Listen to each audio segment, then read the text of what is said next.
Hello friends, Maddie here, and today I'm going to model and texture this graveyard stone.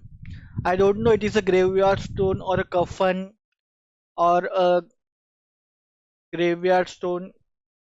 I'm going to model and texture this model in Blender. So let's start.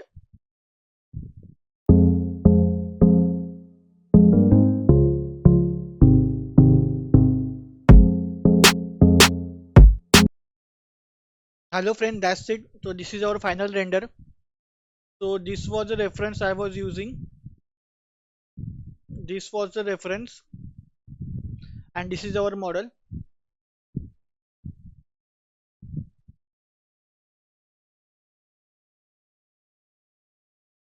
This was the reference, and this is our model.